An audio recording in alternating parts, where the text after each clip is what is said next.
léegi looy yëg non dara. da nga bëri jàmm rek daal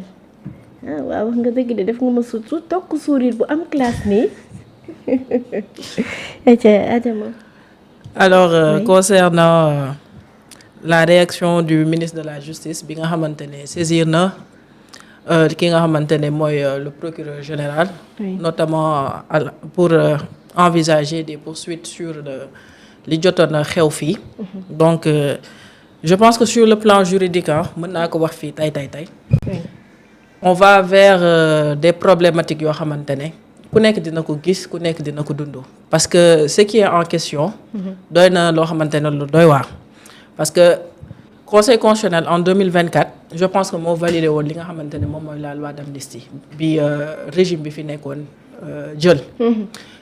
mu ñëwaat le même conseil constitutionnel ñëwaat récemment à travers une autre proposition de loi. boo xamante ne député defoon nañ ko jébbal ko. mu xaw a aussi andi benn considérant boo xamante ne andi na coow. donc fi ma bëgg a attirer attention nit ñi peut-être c'est que régime bi fi nekkoon wala conseil constitutionnel bi muy contrôler loi bi fi jotoon a jàll. c'était une loi d'amnistie boo xamante ne ci crime et délit politique la doon wax. mu valider loi boobu noonu. ñu ñëw ba fi nga xamante ne moom mooy récemment mu génne un autre considérant qui n'indexe pas les crimes politiques wala les délits politiques mais qui indexe ce qu'on appelle les tortures wala les crimes contre l'humanité. donc mu doon ñaari mbir yu xaw a wute. fii valider na on peut amnistier les crimes et les délits politiques fii mu ñëw rejeter li nga xamante ne moom mooy les tortures les tortures et les torture ak crime contre l'humanité ça n'était pas dans la première loi d'amnistie ça aussi c'est à rappeler première loi d'amnistie bi li ci nekk mooy crime et délit politique lañ ci wax. conseil constitutionnel moom ci décision bi mu joxe keroog avis bi considérant 33 si je ne me trompe dafa indexer li nga xamante ne moom mooy les délits et les tortures et les crimes contre l'humanité donc là je pense que ñu bëgg ko ñu bañ ko dinañ dem ci ay problèmes yoo xamante ne problème de terme lay doon parce que d'interprétation. problème d'interprétation. problème di nga gis ñi évoquer loi d'amnistie bi di nga gis leneen ak leneen coow li après dina bari te ku ci nekk xëy na boo ko dégloo dina am argumentaire bi muy andi parce que nee nañ mën nañ topp contre les crimes contre l'humanité les actes de barbarie de torture etc. mais boo jëlee ces termes là ce sont des termes yoo xamante ne c'est pas nos législations qui ont prévu ça c'est des conventions internationales ñoom ñoo ko prévoir et je pense que le conseil constitutionnel l'avait rappelé au regard des engagements internationaux yi nga xamante ne Sénégal am na ko li ak li mënu fi jaar donc doon na ay termes yoo xamante ne après il va falloir qu'on se réfère aussi au niveau international qu'est-ce qu'on appelle par torture bu ñu demee au niveau international notamment convention des Nations Unies convention de Nuremberg yi nga xamante ne moom mooy prévoir ces mots boobaa la ñuy jël moo yooyu noonu ñu andi ko Sénégal xool ba xam ni ko convention yi tëggee ba xam loolu moo jotoon a am Sénégal ça c'est de un beneen bi aussi di nga gis ay avocats yoo xamante ne dinañ soulever li nga xamante ne moom mooy la loi d'amnistie parce que loi d'amnistie bi jàll na loi d'amnistie 3 caractéristiques la am quand une loi d'amnistie intervient et que l'affaire est en phase d'enquête le dossier est classé sans suite quand une loi d'amnistie intervient alors que le dossier est en phase d'instruction le dossier est classé juge bi est obligé de décerner une ordonnance de non-lieu bu fekkee en phase de jugement lañ nekk la juridiction de jugement est obligée de relaxer ou d'acquitter ça c'est le principe de l'amnistie maintenant en fonction des cas par cas bu ci nekk buñ ko jëlee dañuy xool convention de Nuremberg convention des Nations Unies nan la définir li nga xamante ne moom mooy torture moom mooy crime contre l'humanité buñ ko définir buñ xoolee définition bi ci convention yooyu noonu xamante ne moom moo ko tënk li mu wax ñu door ko andi au Sénégal xool ba xam si on était dans les conditions prévues par ces conventions internationales buñ ci nekkee ñu appliquer buñ ci nekkul ça sera très compliqué. kon tey ni nga xamante ni mooy coow li nar a juddu ci mbir mi dafa nar a jéggi dayoo. dina jéggi dayoo trop parce que c'est pas quelque chose xoolal Sénégal xoolal disposition yi wala les juristes yi mën nañ ko ci kii yan disposition ñoo prévoir torture yan disposition ñoo prévoir crime contre l'humanité la preuve conseil constitutionnel dans son considérant 33 si je ne me trompe bi muy valider wala bi muy saytuwaat loi interprétative yi dafa recourir non pas à des dispositions selon évoqué na la constitution en vue des conventions qui ont été ratifiées mais ban disposition national moo définir li nga xamante ne moom mooy torture crime contre l'humanité crime contre et cetera c'est des conventions yoo xamante ne ratifié nañ ko ñoom ñoo ko prévoir léegi convention yooyu noonu ñoom ci ban anam lañ ko tëggee boo seetloo barki démb sama statut maa ngi def benn dénonciation di naan halte au mimétisme juridique il est temps que nos textes reflètent nos réalités xam nga Sénégal dañoo xaw a am benn problème boobu mooy mimétisme juridique bi maanaam dañuy tëgg suñu texte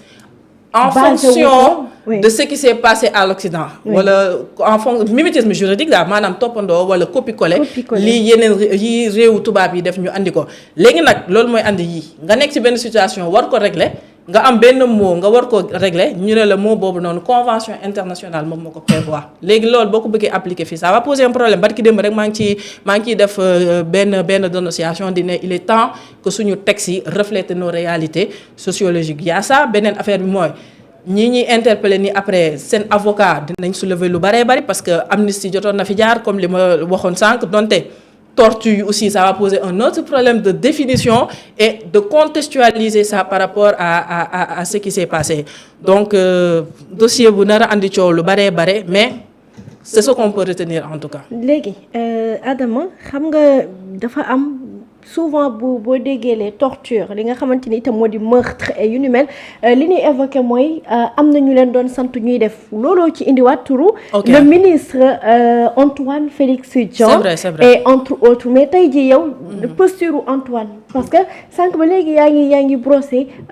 amnistie bi est-ce qu'il est protégé par l'amnistie malgré que je ne dirais pas qu'il est protégé par l'amnistie mais en droit il y a ce que l'on appelle le principe de l'imputabilité infraction bu amee dañ lay mën a joxoñ ne yow yaa ko def ça c'est un principe da nga koy jël par exemple sur une échelle beaucoup plus bas s'il n'y avait pas ce principe de l'imputabilité mais nit mooy tëll fële rek ne yow yaa def li te fekk yow bi jëf yi di am nekkoo fi nekkaano woon fi donc bu ñu nekk ci benn situation dañu xool fait bi am ba xam yow mën nañ la ko imputer si on peut imputer ça dañ la koy imputer nga suivre les sanctions pénales qui vont suivre mais si on ne peut pas t'imputer les faits ça va poser un autre problème beneen bi mooy agent yi nekkoon sur le terrain bon affaire bi tam bu ñu koy wax il faut aussi ñu prendre en compte les deux camps il y a le camp des manifestants il y a le cas des agents am na ay agents yoo xamante ne peut-être ñi jàpp nañ ni def nañ ay infractions am na aussi des manifestants ñi jàpp ni aussi def nañ ay infractions parce que am na ñoo xamante ne nee nañ c'est pas des forces de l'ordre qui leur ont fait yenn préjudice yu ñu si biir mais c'était les manifestants donc il y a ces deux angles boo jëlee li nga xamante ne mooy le ministre de l'intérieur de l'époque boo koy toppee dara da nga war a teg ci la table li nga ko toppee un fait qui lui soit imputable bu fekkee cadre ordre la ñuy wax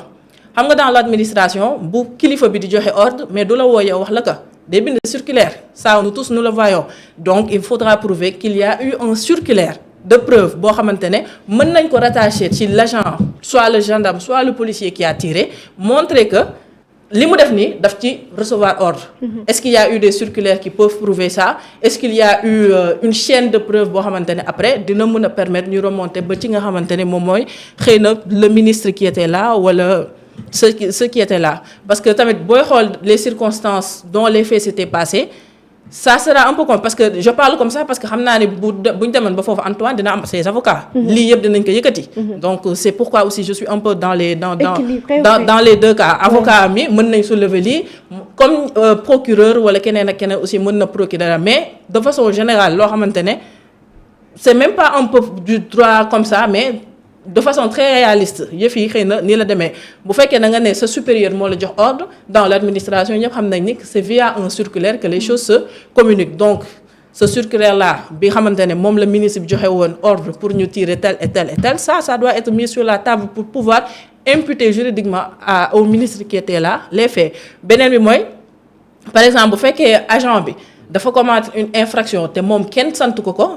balaa ñuy dem ci yenn yi sax il va falloir que ñu répertorier d'abord l'ensemble de ces agents là yi nga xamante ne peut-être jàpp nañ beneen bi mooy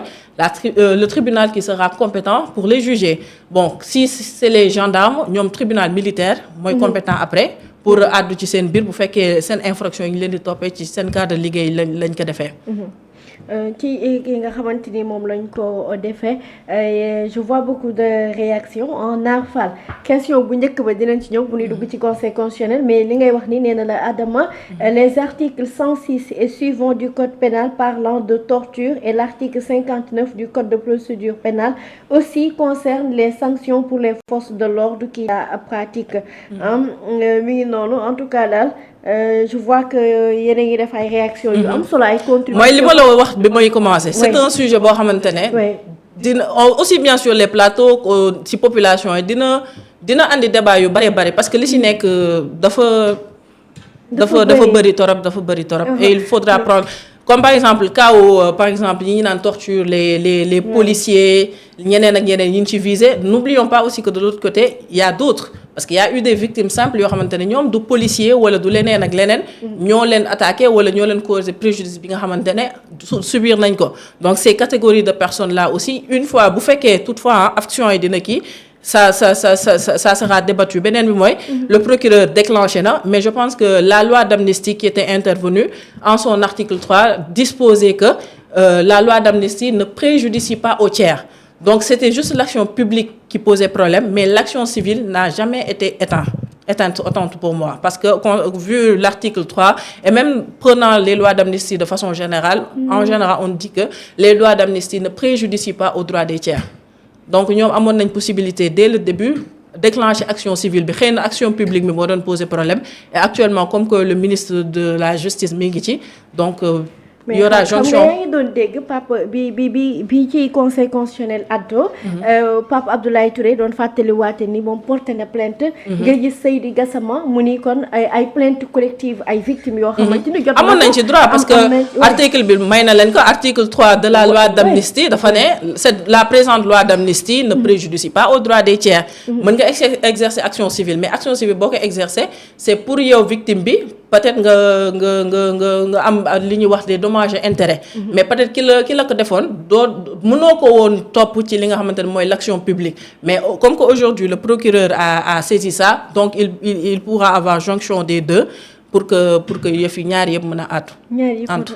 mën a en tout cas daal li nga xamante ni moom la Sénégalais di wax mooy kontaan nañ juste que dégg rek ni ministre de la justice sàkku na ci le procureur général moom sàkku ci le procureur de la République pour ñu daal di xool boobu les dossiers parce que itam li ñëpp di sàkku mooy que justice soit faite et que rendu itam ci ñi nga xamante ni ñoo doon subir yu mel gis nañ fi daal ñun doon torturer gis fi ay assassinat gis fi ay meurtre yoo xamante ni ca yooyu les jamono sénégalais yi ñaawlu nañ ko ba fa ñaawlu yam et que je rappelle première loi amnistie bi ñu ngi ko voté woon 6 mars 2024 loi interprétative bi moom ñu ngi ko dugal 3 avril 2025 léegi nag yooyu yëpp dinañ ci gën a ñëw gën koo yaatal en tout cas daal dossier bi dina am solo dossier la bu ñuy suivre de très te loolu moom c'est un constat que tout le monde fera ça sera des dossiers yoo xamante ne dina bëri coow daal dina bëri coow torop dina bëri bruit torop déjà yéen juristes yi xam nga da ngeen am problème interprétation benn mbir juriste tel dina ci wax lii keneen wax ci lële keneen ba ci sax ci àtte gi des fois sax yéen tribunal day àtte après seen biir ngeen ni non mënoon na évoquer tel kii ni déedéet évoquer tel donc ñun askan yi ñun ñoo nar a amati problème rek ak yéen saa yu ñu leen soxlaa am problème. l'essentiel ku si nekk li ngay wax rek na nga ko teg ci li nga xamante ne moom la teg siy wax. je pense que loolu bu amee rek réeroo bu bëri bi mën na bañ a am. et c'est important Djawrin ba tey turu itam général Moussa Fall ñëw bu bëri ñu évoqué ko ci yu ni mel moom comme ni ñuy tuddee Antoine rek lañ koy tuddee. ay wàcc benn par benn de. Antoine nga njëkkoon léegi yaa ngi ci général Moussa Fall. damay laajte rek. ay bal yu garaaw ngay dóor yow fi mu toll nii ñooñu nga xamante ni mais baax na mais Adama li ma dégg ci ay waxam. waaw dafa mel ni il faut décoloniser la justice la constitution ou seen code pénal beeg yooyu parce que comme ni nga koy waxee nii. am na yenn lois yoo xam c'est des lois internationales. xamante ni day ñëw ñu adopté ko fii te du correspondre ak sunuy réalité. donc il y a ce que l'on appelle nu mu tudd pyramide des normes dans Hans Kelsen. Il y a la constitution en haut. les traités et conventions. après les lois et règlements. donc pyramide bi moom nga war a topp. boo jëlee loi et règlement dafa war a conforme à la aux conventions internationales dafa war a conforme à la constitution sinon loi bi du jàll. ok loolu moo waral coow lii conseil constitutionnel bi ngeen di dégg fan pyramide bi nii lay nekkee constitution mooy nekk ci kaw convention yi loi et règlement mënoo jël loi wala règlement boo xamante ne adapté wul ak convention yi parce que convention yi noo nekk ci kaw mënoo jël tamit loi boo xamante ne méngoowul ak constitution bi moo tax conseil constitutionnel di exercer li ñu naan le contrôle contrôle bi conseil di def c'est pour voir constitution bi ba xam loi bi ngeen jël méngoo nag moom aussi xool ba xam engagement yi Sénégal jël au niveau international est-ce que loi yi méngoo nag engagement yi ñu jël bu ñu méngoowee day jàll bu ñu méngoowul mënul jàll. waaw ok d'accord donc conseil constitutionnel xam naa ne foofu moom bëri na ay jafe-jafe. lu ñu war a soppi.